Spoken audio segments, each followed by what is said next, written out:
अस्सलाम वालेकुम my dear student. तो मेरा नाम आसिम खान है और मैं हूँ आपके केमिस्ट्री का टीचर। और मेरी तरफ से आप सबको तमाम पाकिस्तान बहन भाइयों को 14 अगस्त 2025 को बहुत बहुत बहुत मुबारक हो। और अल्लाह करे कि अल्लाह ताला हमारे मुल्क को तरक्की की राह पर गामजन करे और हमारे मुल्क में खुशियाँ ही खुशियाँ आ जाए। और हमारी अवाम यानी जितने भी हमारे मुल्क के अवाम हैं, चाहे वो पठान से या चाहे वो सिंधी है, बलूची है या पंजाबी, वो सारे एक हो जाए। और हमारे मुल्क में जहाँ पर भी बदअमनी है उनको अल्लाह ताला ख़त्म करे अपने फजल व करम से। यानी हमारी बहुत सारी नेक दुआएं हमारे मुल्क के साथ हो।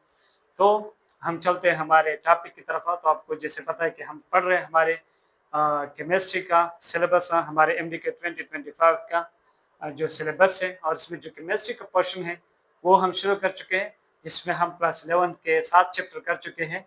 और ये हमारा चैप्टर 8 है। चैप्टर 8 में हम आज लेक्चर 07 करने जा रहे हैं। लेक्चर 07 में हम हेस लॉ को पढ़ रहे हैं। इससे पहले हम लेक्चर 06 के 4 पार्ट्स में हमने लेक्चर 06 को पढ़ लिया है। कल मैं 2 लेक्चर अपलोड कर चुका हूँ। लेक्चर 06 का पार्ट 3 एंड पार्ट 4। पार्ट 3 में हमने पढ़ा है एंथैल्पी ऑफ कंबस्शन और पार्ट 4 में हमने पढ़ा है एंथैल्पी ऑफ फेज चेंज। आज हम लेक्चर 07 पढ़ रहे हैं, जो कि क्या है, हेस law. So what is Hess law? तो ये लॉ क्या कहता है? हेस law, this law states that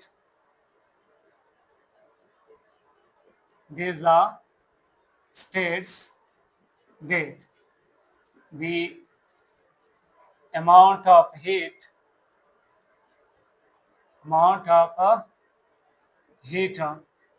evolved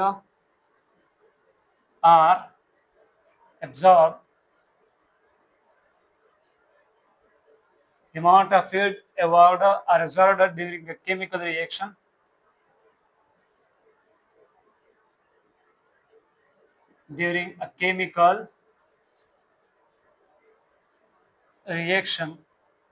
is the same whether the reaction takes place in a single step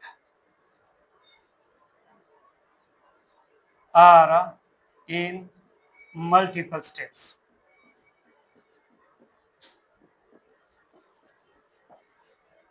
ये लॉ क्या कहता है कि हमारे पास किसी केमिकल रिएक्शन के दौरान जो हीट एवॉल्व हो रही है या एब्जॉर्ब हो रही है वो सेम होगी, चाहे वो रिएक्शन हमारे पास सिंगल स्टेप में हो रहा हो या चाहे वो रिएक्शन मल्टीपल स्टेप में हो रहा हो। या आप इसको इस तरह भी कहते हैं कि बयान कर सकते हैं कि the amount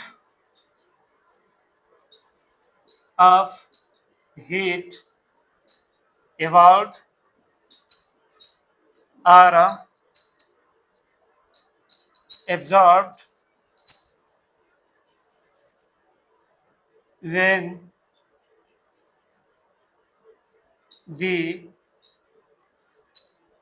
reaction takes place in a single step. The amount of heat evolved or absorbed when if the reaction takes place in a single step is equal to the sum of all the heat if the reaction takes place in multiple steps। के जो amount of heat हुए evolve हो रहा है, absorb हो रहा है, अगर हम एक रिएक्शन को सिंगल स्टेप में एक्सप्रेस करें वो अमाउंट ऑफ हीट बराबर होगी अगर हम एक रिएक्शन को मल्टीपल स्टेप में एक्सप्रेस करें तो हर स्टेप में जो हीट एवॉल्व या एब्जॉर्ब हो रहा है उन सारे स्टेप के हीट को हम प्लस करके ऐड करके सम करके उनसे जो हीट बन रहा है वो हमारे सिंगल स्टेप पे जो हीट एवॉर्ड या एब्जॉर्ब हो रहा है उसके बराबर होगी। यानी हम एग्जांपल लिख सकते हैं। फॉर एग्जांपल हमारे पास है एक रिएक्शन है जिसमें ए रिएक्ट करके प्रोडक्ट डी दे रहा है, तो यहाँ पर जो हीट एवॉर्ड हो रहा है या एब्जॉर्ब हो रहा है मैं इसको कहता हूँ डेल्टा एच। लेट सपोज कि ये रिएक्शन किस में होता है, पहले ये बी देता है, फिर सी देता है और सी के बाद ये डी देता है। एक रिएक्शन या तो इस तरह हो सकता है कि डायरेक्टली वो डी दे दे, यानी reactant A directly product D दे दे, और ये भी इस तरह भी हो सकता है कि पहले वो ये इंटरमीडिएट बी दे दे, फिर इंटरमीडिएट सी दे दे और सी के बाद वो हमें क्या दे दे, प्रोडक्ट डी दे दे। तो जरा देख ले, ये मल्टीपल स्टेप प्रोसेस है और ये सिंगल स्टेप। तो इसको मैं कहूंगा कि इस रिएक्शन के दौरान जब ए से बी बन रहा था, जो हीट एवॉर्ड हो या एब्जॉर्ब हो, इसको मैंने कह दिया डेल्टा H1, और इसको मैं कहता हूँ डेल्टा H2, और फिर इसको कहता हूँ डेल्टा H3।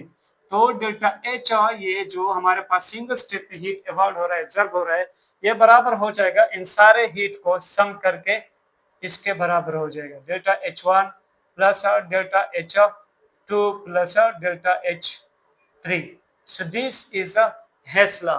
ये क्या है हेस लॉ?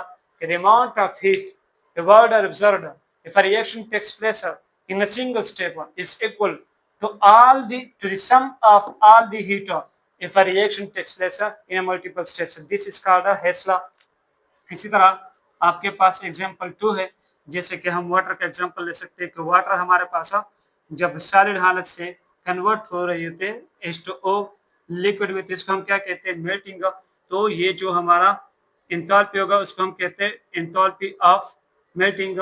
फिर ये इस तरह भी हो सकता है कि लिक्विड हमारे पास H2O सॉलिड बना दे, और इस प्रोसेस को हम क्या कहते हैं, सॉरी वेपर्स बना दे। इस प्रोसेस को हम क्या कहते हैं, लिक्विड जब वेपर्स में कन्वर्ट होते हैं इसको हम एवापोरेशन कहते हैं। तो इसके एंथैल्पी, इस दौरान जो हीट एवॉर्ड या एब्जॉर्ब होगा उसको हम कहते हैं एंथैल्पी ऑफ एवापोरेशन।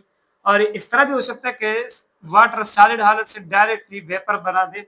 आपको पता है कि हमारे पास सॉलिड यानी वाटर आइस की फॉर्म से डायरेक्टली वेपर्स भी बना सकता है, जिस प्रोसेस को हम क्या कहते हैं, सब्लिमेशन। तो यहाँ पर जो हीट एवॉर्ड होगा या एब्जॉर्ब होगा उसको हम कहेंगे एंथैल्पी ऑफ सब्लिमेशन।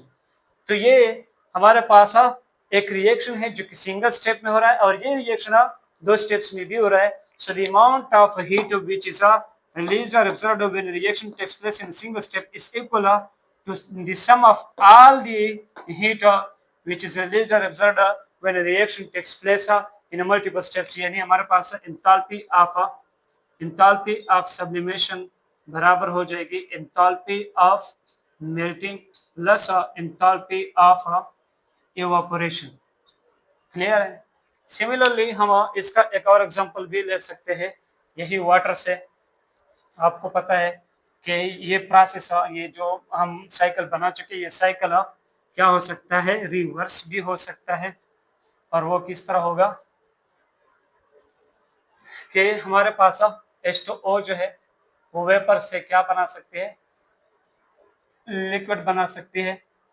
वाटर जब वेपर से लिक्विड बन रहे होते हैं तो इसको हम कहते हैं कंडेंसेशन। से ये यहाँ पर जो हीट होगा उसको हम कहेंगे एंथैल्पी ऑफ कंडेंसेशन। फिर आपको पता है कि लिक्विड से वाटर सॉलिड भी बन जाते हैं, यानी आइस बन सकता है, तो इसको हम कहते हैं फ्रीजिंग। सो यहाँ पर जो एंथैल्पी होगा उसको हम कहेंगे एंथैल्पी ऑफ फ्रीजिंग। और ऐसा भी हो सकता है कि वेपर्स डायरेक्टली यानी लिक्विड में जाएगा फिर डायरेक्टली आइस में कन्वर्ट हो जाए, जिसको हम क्या कहते हैं, सब डिपोजिशन। सो यहाँ पर जो हीट एवॉर्ड होगा या एब्जॉर्ब होगा उसको हम कहते हैं डिपोजिशन। और आपने याद रखना है कि चाहे enthalpy of condensation, enthalpy of freezing हो या एंथैल्पी ऑफ डिपोजिशन, ये सारे क्या है, एक्सोथर्मिक है, ये नेगेटिव में है, और ये सारे क्या है, पॉजिटिव में। चाहे आपके पास मेल्टिंग हो, ऑपरेशन हो या सब्लिमेशन हो, दीज आर पॉजिटिव। ये सारे क्या है, पॉजिटिव, यानी ये सारे प्रोसेस एंडोथर्मिक है और ये सारे प्रोसेस क्या है, एक्सोथर्मिक।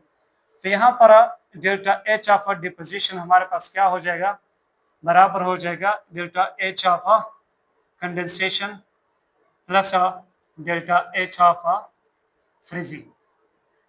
क्लियर है? यानी the amount of heat which is released or absorbed when a reaction takes place in a single step is equal to the sum of all the heat when a reaction takes place in a multiple steps. This is called हमारी हेस law. इसको हम क्या कहते हैं, हेस law.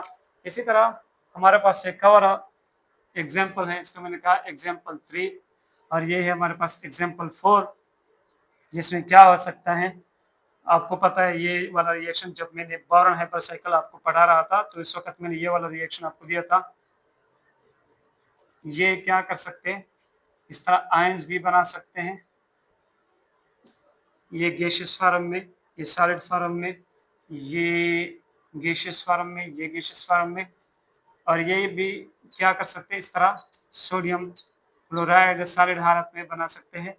तो एक reaction ये reaction multiple steps में भी हो सकता है, यानी पहले वो क्या दे दे, आयंस दे दे, फिर आयंस के बाद सोडियम क्लोराइड दे दे। तो ये हो गई हमारे पास डेल्टा H1 और ये हो गई डेल्टा H2।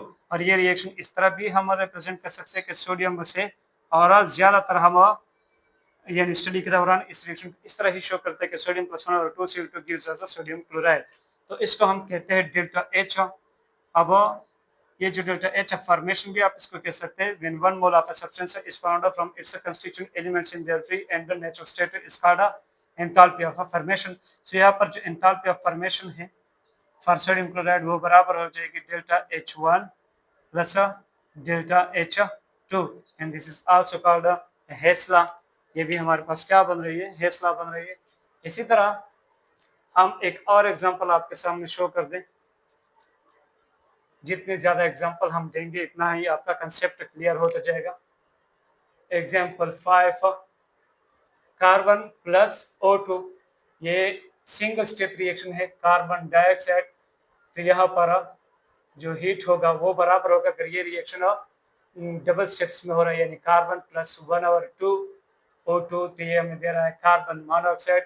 सेकंड स्टेप में क्या होगा कि कार्बन मोनोऑक्साइड फिर 1 और 2 O2 के साथ रिएक्ट करके हमें कार्बन डाइऑक्साइड देगा। तो आप जरा देख ले, इसको आप ये वाला रिएक्शन बना सकते हैं, 1 और 2 O2 1, ये carbon plus O2, carbon carbon monoxide carbon monoxide cancel हो जाएगा, कार्बन प्लस 1 और 2 प्लस 1 और 2 यानी कार्बन प्लस O2 हो जाएगा, और कार्बन प्लस O2 से हमें कार्बन डाइऑक्साइड मिल जाएगा। यदि आप इसको सम करके ये वाला रिएक्शन बना सकते हैं।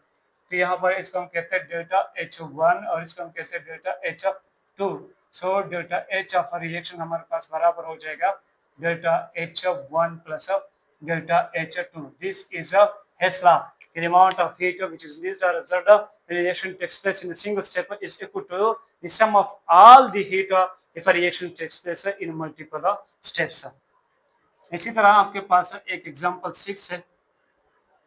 एग्जांपल 6 में क्या होता है कि 2 moles of sodium hydroxide react करके कार्बन डाइऑक्साइड के साथ दे रहा है हमें सोडियम 2 कार्बोनेट प्लस वाटर, और यहाँ पर जो हीट ऑफ रिएक्शन है वो कितना है, वो है हमारे पास -89.08 किलो जूल। अब जरा देख ले, ये रिएक्शन दो स्टेप्स में भी हो सकता है। किस तरह, पहले सोडियम हाइड्रोक्साइड रिएक्ट करके किसके साथ, कार्बन डाइऑक्साइड के साथ, और हमें दे दे सोडियम बाई कार्बोनेट। इसके लिए जो हीट ऑफ रिएक्शन है बुक में लिखा है कि वो है हमारे पास -48.06 किलो जूल।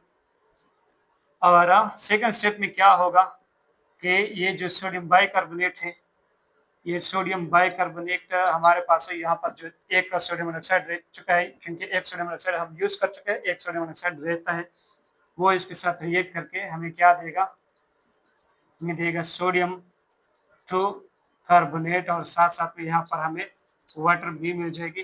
तो यहाँ पर ये बता दूं मैं आपको कि this is in aqueous form है, ये गैसियस फॉर्म में है, ये भी एक्वस फॉर्म में है, और ये लिक्विड है।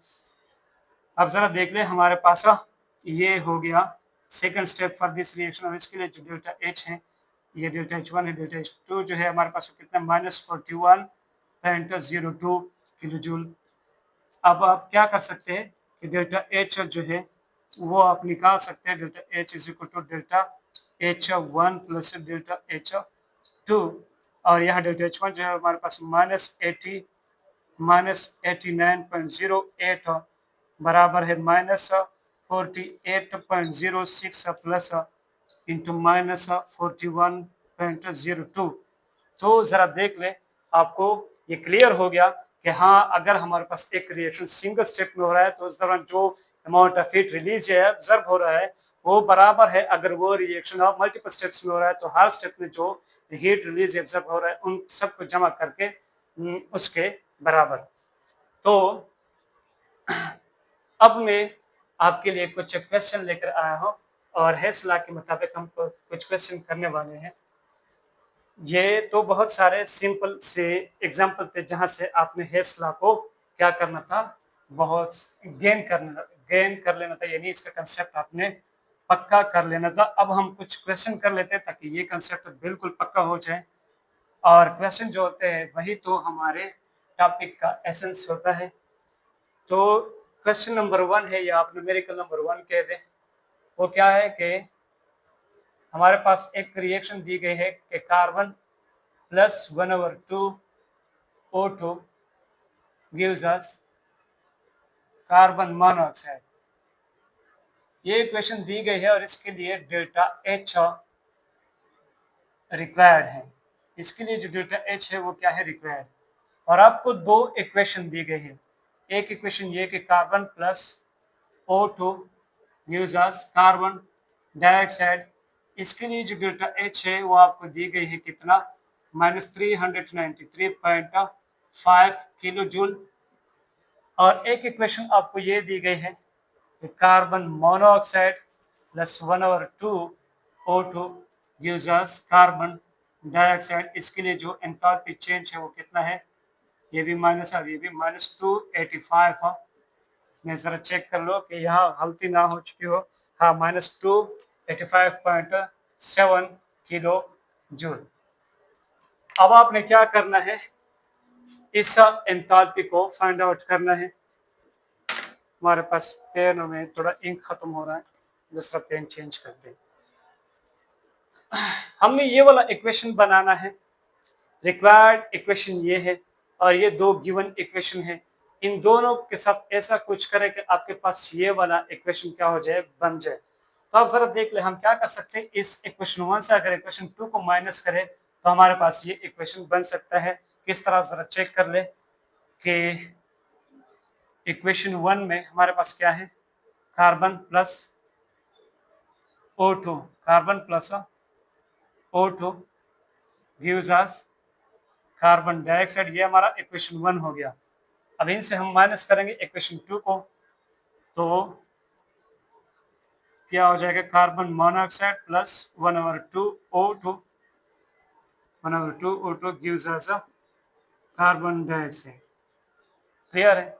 अब यहाँ देख ले, इसके रिएक्टेंट से इसके रिएक्टेंट माइनस करें, फिर इसके प्रोडक्ट से उसके प्रोडक्ट माइनस करें, तो carbon plus O2 minus carbon monoxide -1/2 O2 -1/2 O2। अब इसके प्रोडक्ट से उसके प्रोडक्ट माइनस करें, carbon dioxide minus carbon dioxide, तो ये कार्बन डाइऑक्साइड और कार्बन डाइऑक्साइड क्या हो गया, कैंसिल हुआ। इसी तरह हमारे पास और भी कुछ कैंसिल हो रहा है कि नहीं हो रहा। अब जरा देख ले, ये O2 है, 1 मोल ऑफ O2 है, प्लस 1 मोल ऑफ O2 है, और यहाँ पर हमारे पास माइनस 1/2 मोल ऑफ O2 है। तो मैं इसको किस तरह बना सकता हूँ कि carbon plus 1/2 O2 plus 1/2 O2, फिर माइनस ये वाला 1/2 O2, और फिर ये लगाता है कि माइनस कार्बन मोनोऑक्साइड है, यह हमारे पास 0 बचा है। अब जरा देख लो, ये -1/2 और ये +1/2 कैंसिल हुआ, फिर हमारे पास बचता है कार्बन प्लस 1/2 O2, और ये माइनस कार्बन मोनोऑक्साइड जो है, ये मैं इक्वेशन की इस तरफ लेकर आता हूँ तो ये क्या हो जाएगा, प्लस हो जाएगा। अब जरा देख ले, आपने ये इक्वेशन हासिल किया, कौन सा इक्वेशन, जो आपको ऊपर दी गई है। अब यहाँ इसका डेल्टा H जो है वो बराबर होगा इस इक्वेशन के साथ जो आपने किया है उसके बराबर। यानी आपने क्या किया, इक्वेशन 1 से इक्वेशन 2 को माइनस किया, तो इसके जो डेल्टा H1 है, आपने इनसे डेल्टा H2 को क्या करना है, माइनस, तब जाके आपको डेल्टा H मिल सकता है। तो यहाँ हम लगा दें कि डेल्टा H हमारे पास बराबर हो जाएगा इक्वेशन 1, यानी डेल्टा H1 क्या है, -393 माइनस इंटू -285, यहाँ पर 0.7 है और यहाँ पर 0.5 है, तो इसी तरह आपके पास ये बराबर हो जाएगा -393.5 प्लस 285.7। तो यहाँ से जो आंसर आएगा वो आपका क्या हो जाएगा, डेल्टा एच। आपने क्या किया था, आपने किया था इक्वेशन 1 से इक्वेशन 2 को सब्सक्राइब किया, सब्सट्रैक्ट किया, तो इसके साथ आपका ये जो डेल्टा एच होगा वो भी बराबर होगा किसके, डेल्टा एच 1 से आप माइनस करेंगे डेल्टा एच 2 को, तो आपको ये वाला आंसर मिल जाएगा। क्लियर है। अब हम करते equation numerical number 2। Question number 2 क्या है, क्वेश्चन नंबर 2 हमें एक इक्वेशन दी गई है और वो इक्वेशन क्या है, Fe2O3 plus carbon monoxide gives us 2 ferrous oxide plus carbon dioxide. इस रिएक्शन के लिए जो डेल्टा एच है वो क्या है, रिक्वायर्ड है। और आपको दो इक्वेशन दी गई है। एक इक्वेशन क्या है, Fe2O3 plus 3 carbon monoxide, Fe2O3 plus 3 carbon monoxide gives us 2 iron plus 3 carbon dioxide.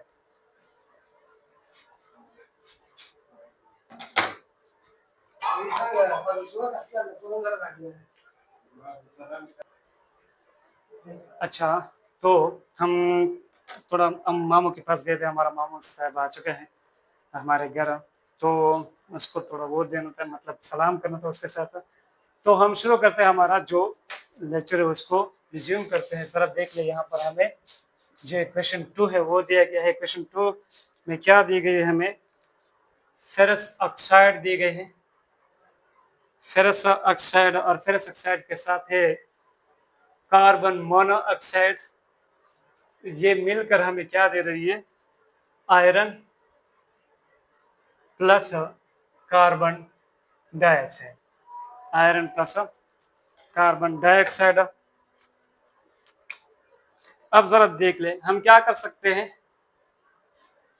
पहले आपने यहाँ पर ये जो है ये हमारा डेल्टा H1 है, और ये जो है ये हमारा क्या है, डेल्टा H2।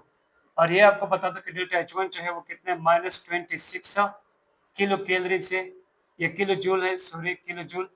और ये जो है डेल्टा H2 वो है हमारे पास, डेल्टा H1 हमारे पास -26 है, और डेल्टा H2 जो है वो मेरे पास कितना -16 किलो जूल पर मोल। अब आपने क्या करना है, ये वाला इक्वेशन पहले बनाना है। इन दोनों इक्वेशन से किसी तरह से भी, चाहे आप माइनस, डिवीजन, मल्टीप्लिकेशन कुछ भी करें, लेकिन आपने ये वाला इक्वेशन बनाना है। फिर जब ये इक्वेशन बन जाएगा, फिर आप जिस तरह आपने इस इक्वेशन के साथ किया उस तरह आप इसके एंथैल्पी के साथ करेंगे। तो जब आप इसके एंथैल्पी के साथ वो करेंगे तो आपको ये वाला डेल्टा एच मिल जाएगा। तो हम क्या कर सकते हैं, जरा देख लें, मैं आपको शॉर्टकट बताता हूँ। इस इक्वेशन में हमारे पास क्या है, आयरन 2O3 है, तो ये तो एक इक्वेशन तो मैं ये लूंगा। दूसरा ये कि यानी इस इक्वेशन को लूंगा तो मुझे ये आयरन 2O3 मिल जाएगा। और फिर मुझे क्या करना है कि इस इक्वेशन में मुझे एक कार्बन मोनोऑक्साइड चाहिए, जबकि इसके साथ हमारे पास कितने कार्बन मोनोऑक्साइड है, 3 कार्बन मोनोऑक्साइड है।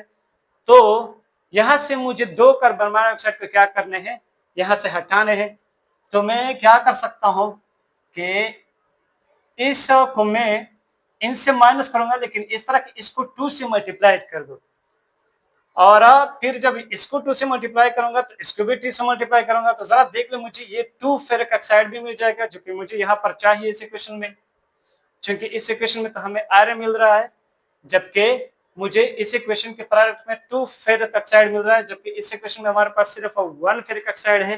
तो अगर मैं क्या कर दूं, इसको 2 से मल्टीप्लाई कर दो, तो यहाँ से 2 फेरस ऑक्साइड मिल जाएंगे, 2 कार्बन मोनोऑक्साइड मिल जाएंगे। ये 2 कार्बन मोनोऑक्साइड में जब इनसे माइनस करूंगा तो यहाँ पर 1 कार्बन मोनोऑक्साइड बचेगा, और ये 2 आयरन ऑक्साइड हमारे पास यहाँ पर मिल जाएंगे। इसी तरह ये सारा प्रोसेस खुद ब खुद हो जाएगा। लेकिन अब जरा देख लें मैंने क्या करना है, कि 1 से माइनस करना है इक्वेशन 2 को, लेकिन किस तरह इक्वेशन 2 को माइनस करेंगे कि 2 को पहले हम 2 से मल्टीप्लाइड भी करेंगे। तो जरा देख ले, मैं क्या करता हूं कि पहले लिखता हूं इक्वेशन 2 को, equation 1 Fe2O3 plus 3 carbon monoxide gives us 2 iron plus 3 carbon dioxide. ये हो गया हमारा इक्वेशन 1। अब मैं इससे माइनस करता इक्वेशन 2 को, लेकिन इसको पहले मैं मल्टीप्लाई कर दूं इक्वेशन 2 से। इक्वेशन 2 से जब मैं इक्वेशन 2 को जब मैं 2 से मल्टीप्लाई करूंगा तो वो क्या हो जाएगा, 2 ferrous oxide plus 2 carbon monoxide, और इसी तरह ये भी क्या हो जाएंगे, 2 आयरन प्लस 2 कार्बन डाइऑक्साइड। अब ये क्या हो गया, 1 माइनस 2 मल्टीप्लाइड बाई 2 हो गया। 1 equation 1 minus 2 multiplied by equation 2। अब जरा देख ले, इसके रिएक्टेंट से इसके रिएक्टेंट्स को माइनस करेंगे, फिर इसके प्रोडक्ट से इसके प्रोडक्ट्स को माइनस करेंगे। किस तरह, iron 2O3 plus 3 carbon monoxide, इसके रिएक्टेंट मुकम्मल हो गए। अब इसके रिएक्टेंट्स इनसे माइनस करने हैं, तो माइनस 2 फेरस ऑक्साइड, माइनस जब माइनस तो ये माइनस हो जाएगा, माइनस 2 कार्बन मोनोऑक्साइड। अब बारी आती है प्रोडक्ट्स की, तो इसके प्रोडक्ट से पहले इसके प्रोडक्ट्स लगाते हैं, क्या हो जाएंगे, 2 आयरन प्लस 3 कार्बन डाइऑक्साइड। अब इनसे माइनस करेंगे इसके प्रोडक्ट्स। इसके प्रोडक्ट्स क्या है, इसके प्रोडक्ट्स है हमारे पास 2 आयरन और माइनस जरबे माइनस क्या हो जाएगा, माइनस हो जाएगा माइनस 2 कार्बन डाइऑक्साइड। क्लियर है। अब जरा देख लो यहाँ पर क्या क्या कैंसिल हो रहे हैं, 2 carbon monoxide minus 2 carbon monoxide plus 3 carbon monoxide से ये और ये कैंसिल हो जाएंगे, यानी 1 कार्बन मोनोऑक्साइड यहाँ पर बचेगा, 1 कार्बन मोनोऑक्साइड बच गया। और यहाँ पर क्या क्या कैंसिल हो रहा है प्रोडक्ट साइड्स में, 2 कार्बन डाइऑक्साइड यानी minus 2 carbon dioxide plus 3 carbon dioxide में से 2 कार्बन डाइऑक्साइड कैंसिल हो जाएंगे, तो 1 कार्बन डाइऑक्साइड बच गया। और माइनस 2 आयरन में और प्लस 2 आयरन भी क्या हो जाएंगे, कैंसिल हो जाएंगे। तो रिएक्टेंट साइड्स में मेरे पास सिर्फ बचते Fe2O3, ये वाला यहाँ पर 1 कार्बन मोनोऑक्साइड बचता है प्लस कार्बन मोनोऑक्साइड, और ये माइनस 2 फेरस ऑक्साइड है, ये वाला तो कैंसिल हो चुका है। तो मैं इसको इक्वेशन के इस तरफ लेकर आता हूं, तो ये क्या हो जाएगा, 2 फेरस ऑक्साइड। क्लियर है, ये माइनस था तो मैंने इसको इक्वेशन को इस तरफ ले आया प्रोडक्ट की तरफ, तो ये क्या हो जाएगा, प्लस हुआ। अब जरा देख ले प्रोडक्ट्स में हमारे पास कुछ और भी बचता है कि नहीं बचता, आयरन और आयरन तो कैंसिल है, दोनों कार्बन डाइऑक्साइड भी कैंसिल हो चुके हैं, सिर्फ 1 कार्बन डाइऑक्साइड बचा है, तो 1 कार्बन डाइऑक्साइड भी बच गया। अब जरा देख ले, ये हमारे पास वो रिक्वायर्ड इक्वेशन बन गया जो हमें दिया गया था, ये वाला equation, iron 2O3 plus carbon monoxide gives us 2 ferrous oxide plus carbon dioxide. अब जरा देख ले, आपने क्या किया, इक्वेशन 1 से इक्वेशन 2 को माइनस किया, लेकिन पहले आपने क्या किया, इक्वेशन 2 को मल्टीप्लाई किया 2 के साथ। तो अब आप इसके एंथैल्पी के साथ भी इस तरह ही करेंगे, फिर आपको ऊपर रिक्वायर्ड इक्वेशन का एंथैल्पी मिल जाएगा। किस तरह, यानी हमारा डेल्टा H जो है वो बराबर हो जाएगा, डेल्टा H जो रिक्वायर्ड है वो बराबर हो जाएगा delta H1 minus 2 multiplied by delta H2। जरा देख ले, हमने बिल्कुल इस तरह ही कर लिया। डेल्टा H1 हमारे पास कितना था, -26 माइनस 2 मल्टीप्लाइड बाय ये कितना है, -16, तो ये क्या हो जाएगा, -26 माइनस 2 माइनस अब माइनस क्या हो जाएगा, प्लस हो जाएगा, एंड यहाँ से क्या हो जाएगा, 16×32, और यहाँ से हमें आंसर मिल जाएगा, क्या मिल रहा है, 6 किलो जूल। तो ये है हमारा delta H for the required equation. तो इस तरह आपने क्या करना है, चीजों को सब्सट्रैक्ट करना है, फिर जो भी आप इसके इक्वेशन के साथ करेंगे वो आप उसके एंथैल्पी के साथ भी करेंगे तो आपको एंथैल्पी मिल जाएगी। क्लियर है? इसी तरह फिर हमारे पास एक क्वेश्चन नंबर 3 है, ये न्यूमेरिकल नंबर 3। बस सिर्फ ये न्यूमेरिकल करते फिर छुट्टी करते हैं। जरा मैं चेक कर लो कि स्क्रीन में भी कुछ आ रहा है। बिल्कुल सब बढ़िया है, यानी साफ साफ नज़र आ रहा है आपको भी और हमें भी। तो न्यूमेरिकल नंबर 3 की तरफ हम चलते हैं। और न्यूमेरिकल नंबर 3 क्या है कि हमें एक इक्वेशन दी गई है और वो कौन सा कि C2H6 + 7 divided by 2 O2 gives us 2 carbon dioxide plus 3H2O। इस इक्वेशन के लिए आपने डेल्टा H को फाइंड आउट करना है। अब यहाँ पर क्या क्या दी गई है आपको? एंथैल्पी ऑफ फॉर्मेशन दी गई है। Enthalpy of formation, enthalpy of formation in kilo calories. किसके लिए? C2H6 के लिए एंथैल्पी ऑफ फॉर्मेशन है -20 किलो कैलोरीज। कार्बन डाइऑक्साइड के लिए एंथैल्पी ऑफ फॉर्मेशन है -90 किलो कैलोरीज। और वाटर के लिए एंथैल्पी ऑफ फॉर्मेशन है -70 किलो कैलोरीज। क्लियर है? अब सर अब देख लें, इस बार आपको इक्वेशन नहीं दी गई है, एंथैल्पी ऑफ फॉर्मेशन दी गई है। अब आपने क्या करना है, इक्वेशन को खुद बनाना है।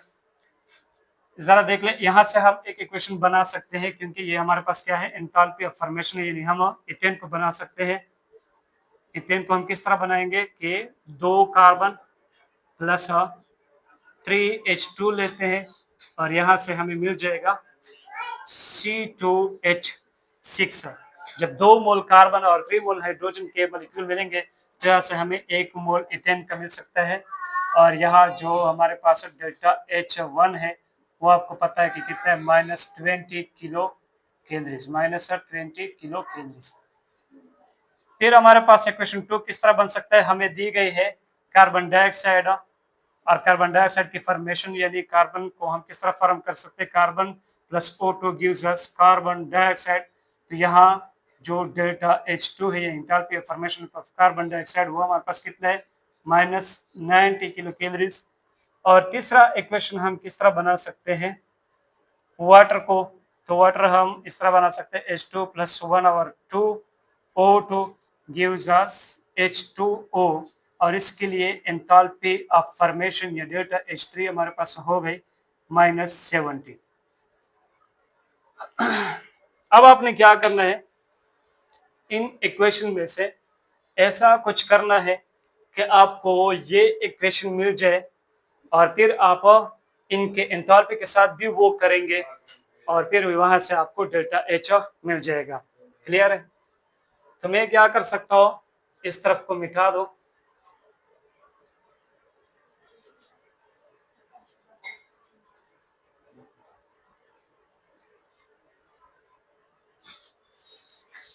तो हम क्या कर सकते हैं, डायरेक्टली मैं बताता हूँ कि पहले हम करते हैं 2 multiplied by equation 2। 2 multiplied by equation 2, यानी इस इक्वेशन को हम 2 से मल्टीप्लाइड करते हैं और फिर हम इसमें ऐड करते हैं 3 मल्टीप्लाइड बाय इक्वेशन 3। यानी पहले इस इक्वेशन को 2 से मल्टीप्लाई करते हैं, इसके रिएक्टेंट को भी प्रोडक्ट को भी, फिर इसमें ऐड करते हैं इक्वेशन 3 को, लेकिन इक्वेशन 3 को हमने 3 से मल्टीप्लाई करना है और फिर इनसे माइनस करना है इक्वेशन 1 को। जब हम ये करेंगे फिर इन सबसे हम क्या करेंगे, इक्वेशन 1 को माइनस करते हैं। अब ये देख ले किस तरह हम करते हैं, यानी इक्वेशन 2 को हम 2 से मल्टीप्लाई करते हैं, इक्वेशन 2 को 2 से मल्टीप्लाई करते हैं तो ये क्या हो जाएगा, 2 कार्बन प्लस 2 O2, ये क्या हो जाएगा, ये हो जाएगा 2 कार्बन डाइऑक्साइड, 2 कार्बन डाइऑक्साइड। यानी हमने इक्वेशन 2 को 2 से मल्टीप्लाई किया। अब इसमें हम ऐड करते इक्वेशन 3 को, लेकिन इक्वेशन 3 को हम पहले 3 से मल्टीप्लाई भी करते हैं। तो किस तरह, यानी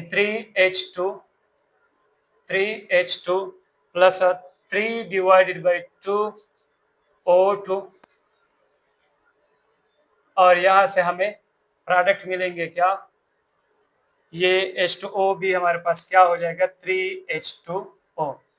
तो ये हो गई, ये देख ले, ये हमारे पास 2 मल्टीप्लाइड बाई इक्वेशन 2 हो गई और इसमें हमने ऐड किया 3 मल्टीप्लाइड बाई इक्वेशन 3। तो यहाँ से क्या बन रहा है 2 कार्बन प्लस 2O2। इसके रिएक्टेंट में अब हम इसके रिएक्टेंट को ऐड करते हैं 2 carbon plus 2O2 plus 3H2 plus 3 divided by 2O2। Reactant add हुए, अब हम प्रोडक्ट और प्रोडक्ट को ऐड करते हैं 2 carbon dioxide plus 3H2O। Clear है। तो यहाँ से ये तो हमारे पास बन गया इक्वेशन नंबर, सॉरी अभी हमारे पास कोई ऐसा इक्वेशन नहीं बना है जिससे हम कोई रिजल्ट निकाल सके। शोर ना करें मुदस्सिर। अब जरा देख लें हम यहाँ पर क्या कर सकते हैं। अब हम इसमें इक्वेशन यानी 2 कार्बन 2O2 और यहाँ से ये हमारे पास क्या है इक्वेशन, ये क्या है हमारे पास, ये क्या आ रहा है। अच्छा, ये जो 2O2 है प्लस 3 डिवाइड बाई 2O2 है, इसको जब हम ऐड करेंगे तो ये क्या हो जाएगा 7 डिवाइडेड बाई 2O2। जरा देख ले 2 divide by 1O2 plus 3 divide by 2O2, इसका सेम क्या आ जाएगा 2 आ जाएगा और ऊपर हमारे पास 2 और 3 से क्या आ सकता है, इसको आप एलसीएम के थ्रू हल करेंगे तो यही आंसर आएगा 7 डिवाइड बाई 2O2 प्लस हमारे पास 3H2 और यहाँ से हमें प्रोडक्ट मिल रहा है 2 कार्बन डाइऑक्साइड प्लस 3H2O। ये हो गया हमारे पास है ये इक्वेशन। अब हमने इससे माइनस करना है इक्वेशन नंबर 1 को। इक्वेशन नंबर 1 को इनसे हम माइनस करेंगे तो जरा देख लीजिए हमारे पास ये वाला इक्वेशन बन गया। जब हमने क्या किया, जब हमने 2 को मल्टीप्लाई किया इक्वेशन 2 के साथ और फिर हमने इसको ऐड किया, इसमें हमने ऐड किया 3 मल्टीप्लाइड बाई इक्वेशन 3, तो इनसे ये वाला इक्वेशन बन गया। फिर अब हम इनसे इक्वेशन 1 को क्या करते, इस इक्वेशन 1 को इनसे माइनस करते हैं। सो माइनस इक्वेशन 1 हमारे पास क्या है 2 carbon plus 3H2 gives us product में क्या देता है C2H6। क्लियर है। अब जरा देख लो मैं इस तरफ को थोड़ा सा चलो नहीं मिटाते क्योंकि फिर हमें शायद जरूरत पड़ जाए इसकी। अब जरा देख ले यहाँ जो रिएक्टेंट है 2 carbon plus 7 divided by 2O2 plus 3H2, ये इसके रिएक्टेंट हो गए। अब इसके रिएक्टेंट से मैं पहले इसके रिएक्टेंट क्या कर रहा हूँ माइनस कर रहा हूँ, तो ये हो जाएगा -2 कार्बन -3H2। रिएक्टेंट माइनस हो गए। अब बारी है प्रोडक्ट की। इसके प्रोडक्ट क्या है 2 carbon dioxide plus 3H2O plus 3H2O और इसके प्रोडक्ट क्या है -C2H6। जरा देख ले हमारे पास क्या क्या बचता है और क्या क्या कैंसिल हो रहा है। तो -2 कार्बन प्लस 2 कार्बन ये तो क्या हुए कैंसिल हुए, -2 carbon plus 2 carbon, -3H2 plus 3H2 ये भी कैंसिल हो रहे हैं।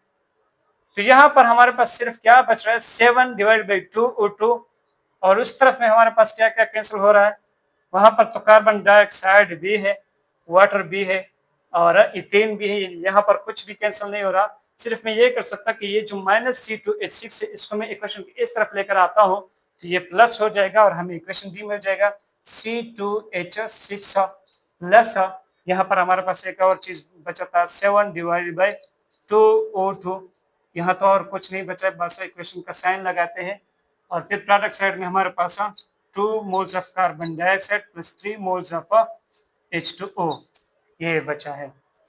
अब जरा देख ले आपने जो रिक्वायर्ड इक्वेशन था वो आपने गेन कर लिया है। अब ये आपने किस तरह गेन कर लिया है कि इक्वेशन 2 को मल्टीप्लाई किया इक्वेशन 2 के साथ, फिर इसमें ऐड किया इक्वेशन 3 को मल्टीप्लाइड बाई 3 के साथ, और फिर इनसे माइनस किया इक्वेशन 1। तो इस तरह आप इसके डेल्टा एच के साथ भी करेंगे। जरा देख ले, मैं इस तरफ को मिटा दूं।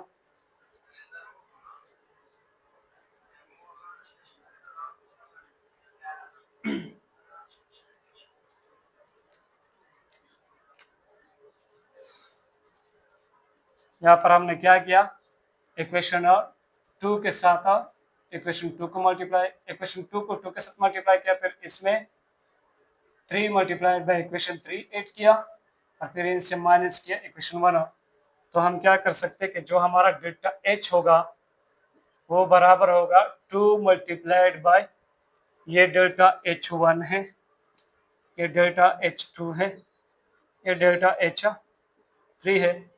सो 2 multiplied by delta H 2 plus 3 multiplied by delta H 3 minus delta H 1। तो यहाँ से आएगा 2 मल्टीप्लाइड बाई डेल्टा एच 2 क्या है, minus 90, plus 3 multiplied by delta H 3 क्या है, माइनस 70, और इनसे माइनस करेंगे माइनस डेल्टा एच 1 क्या है, माइनस 20। तो यहाँ से क्या आ रहा है, 2 सिफर सिफर एंड दोनों में 18, 180, प्लस 3 सिफर सिफर 3 7 21, माइनस 210, और यहाँ से प्लस 20। तो ये हो गया माइनस 180 माइनस 210 प्लस 20।